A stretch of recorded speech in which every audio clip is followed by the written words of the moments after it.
Ben İstanbul Üniversitesi'nde çalışıyorum, ekonomistim.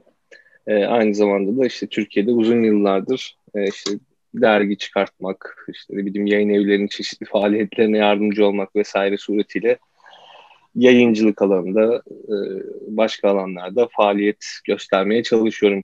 Yoğun olarak davranışsal iktisat çalışıyorum ama yani Türkiye'nin işte özel koşullarından dolayı daha böyle makroekonomik konular üzerine de yani çalışmalar yapıyoruz haliyle mecburen Türkiye ekonomisi üzerine. Daktilo 1984'ün de kurucularından biriyim. Biz aslında daha öncesinde bir dergi çıkartıyorduk. İsmi Liber Plus'tı. O dergiyi bir süre sonra çıkartamamaya başladık. Çünkü dergicilik yapanlar bilirler, gazeteciler de bilirler. Bu işlerin hakikaten dağıtımı, organizasyonu falan filan çok zor. Hani dergiyi çıkarttıktan sonra dergiyi çıkarttık. Ve işte literatüre bir katkı sunduk falan deyip iş bitmiyor.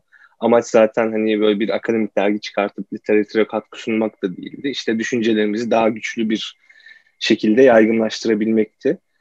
Sesimizi daha güçlü duyurabilmekti. Bir süre sonra onu çıkartamamaya başladık çeşitli sorunlardan dolayı.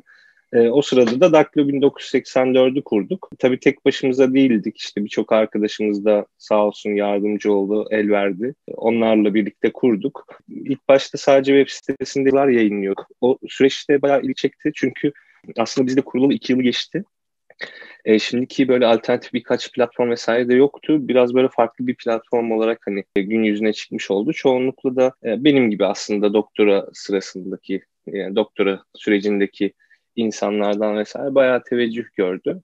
Sağ olsun birçok arkadaş yazılarıyla katkı sağladı. Sonradan da YouTube yayınlarına başladık. İşte geçen baktım yani bayağı bir yayında yapmışız. Hani aşağı yukarı 500'ü aşmış yaptığımız programlar. Bizim kendi açımızdan iyi gitti ama başarma şeyine gelince tabii biz burayı niye kurduk? Sesimizi duyurabileceğimiz bir medya ortamı yoktu. Biz hiçbirimiz medyacı değiliz. Yani bizim çoğunluğumuz akademisyen.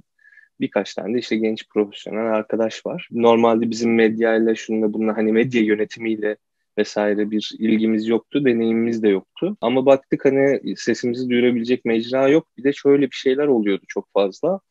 İşte sağda solda toplantılara gidiyorsunuz, işte konferanslara gidiyorsunuz. Yurt dışında da ya Türkiye'den gitmiş ama Türkiye'ye ilgisini haliyle kaybetmemiş. Yani buradaki durumlar vesilesiyle kaybedememiş birçok insan var. Fakat onların da bir şekilde seslerini duyurabilecekleri mecra sayısı çok sınırlıydı. Böyle bir alternatif olsun diye, hani alternatif medyanın içinde de bir alternatif olsun diye Daktilo 1984'ü kurmuş bulunduk. Şu ana kadar her şey iyi gidiyor ama başarı mevzusuna gelirsek tabii ki biz ne zaman kendimizi başarılı addederiz? Amacımızı gerçekleştirdiğimiz zaman. Amacımız ne? Aslında Türkiye'nin işte daha demokratik, görece işte Batı standartlarında bir demokrasiye geçmiş bulunmasıyla ancak kendimizi başarılı adedebiliriz. Yoksa yani Daktilo 1984 zaten hani kendi çapında büyür, küçülür, var olur, yok olur. Bunların hiçbirisi aslında bizim için de çok önemli şeyler değil. Yani Daktilo 1984'ü kurduk ve burayı merkez medyanın üstü yapacağız falan filan böyle şeylerimiz yok yani. Bizim amacımız bu ülkenin daha demokratik, daha yüksek demokratik standartlara geçiş sağlaması. Yani biz zaten hani temelde muhalif bir mecrayız. Bunun yanı sıra bizde daha yoğun olarak şey analiz yani analiz içeren yazılar ve analiz içeren içerikler yoğun olarak bulunuyor. Yani hem YouTube kanalımızda hem web sitemizde. Yani biraz daha doyurucu, işte akademik bilgiyi daha kolay tüketilebilir bir versiyona getiriyoruz. Öyle sunuyoruz. Ama standart bir gazete haberinden yani çok iyi muhabirler vesaire var ama şu anki gazete haberlerine baktığımızda onların ortalamasının çok çok üzerinde olan işte içerikler üretiyoruz. O da şey açısından ilgi çekici oluyor tabii. Hani herkes kendi alanında yazdığı yazıları daha kolay tüketilebilir forma soktuğu zaman içerik açısından hem doyurucu hem de e, dolu dolu oluyor. Bizim yayın politikamız zaten tek cümle. O da hakkımızda kısmında yazıyor sitenin.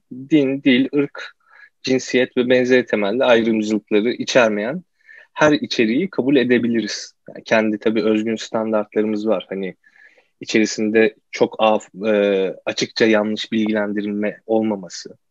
Yani birilerine göre yanlış, birilerine göre doğru değil. Yani açıkça, rasyonel olarak bakıldığında yanlış bilgilendirme olmaması şartı ve işte bu ayrımcılıkları içermediği zaman ve belli bir kalitenin üstündeyse tüm içerikleri kabul ediyoruz. Web sitemizde de o yolu sergiliyoruz. YouTube'da da o yolu sergiliyoruz. Onun için insanlar bize yazı gönderirken veya bir program, podcast vesaire önerirken bayağı rahat hissediyorlar kendilerini. Podcast kısmında da şöyle hep YouTube yayınlarından falan söz ettim ama podcast kısmında da bayağı iyiyiz yani. Bayağı bir podcastimiz var. O açıdan da yani içerik üretenler de kendini dediğim gibi rahat hissedebiliyor. Yani bu mecrada ben kendimi rahat ifade edebilirim. İşte ben ayrımcılık içeren bir şey yapmadığım, söylemediğim zaman işte bana kimse mani olmaz, engel olmaz. Konuşmak istediğimi konuşabilirim tarzında düşünüyorlar sanırım. O nedenle o teveccüh işte hala devam ediyor sağ olsun herkes. Biz aslında yani mesela içimizdeki çoğu arkadaş yani kuruluş aşamasında irtibata geçtiğimiz çoğu arkadaş aslında birbirimizi uzun süredir tanıyan insanlarız biz ve işte Türkiye'de yani liberal isimlerin bol olduğu bir mecrayız ama aslında yayınlarımıza baktığınızda, yazılarımıza baktığınızda bu tonu pek görmezsiniz. Çünkü bizim hedefimiz şey değil. Yani bir ideolojinin, bir fikrin vesairenin savunusunu yapmak değil sadece. Yani liberalizm ise o zaman biz liberalizmi yaşayalım ve işte herkese bir özgür alan yaratalım moduyla takıldığımız için biraz daha o konuda farklı gruplarla işbirliği yapabiliyor olmak. Yani bu bizim için önemli. Ancak da o şekilde sağlanır zaten bu sivil alanda da çoğulculuk ve aslında ya beraber iş yapma kültürünün gelişmesi. İşte ben mesela çok fazla kendimi kapatmıyorum. Yani çok yoğun çalışmama rağmen bir yandan doktora tezimi yazıyorum, bir yandan şu işte Daktilo 1984'ün işleri, çocuk, işte başka hayatın sorumlulukları falan. Ya sürekli işte birileriyle bir yerlerde beraberiz. Onlar da karşımdaki insanlar da öyle. Yani farklı kamplardan, farklı ideolojik işte kamplardan veya farklı görüşlerden insanların bir arada iş yapabilmesi, iş yapma kültürünün olması biraz daha sanırım o sivil alandaki çoğulculuğu artıracak bir şey gibi geliyor bana. Bir de şöyle bir şey var tabii. Bazı durumlarda ben onu çok hissediyorum. Bir işin profesyoneli, o işe rasyonel açıdan bakan insan aslında şöyle düşünür. Ben bu işi başarmalıyım. Nasıl başarabilirim? Bunun için planım ne? Bunları konuşur. Ama eğer siz bir işin acemisiyseniz veya işin böyle kıyısında köşesinde bir şeyseniz bir yerden sonra şeye dönüyor iş.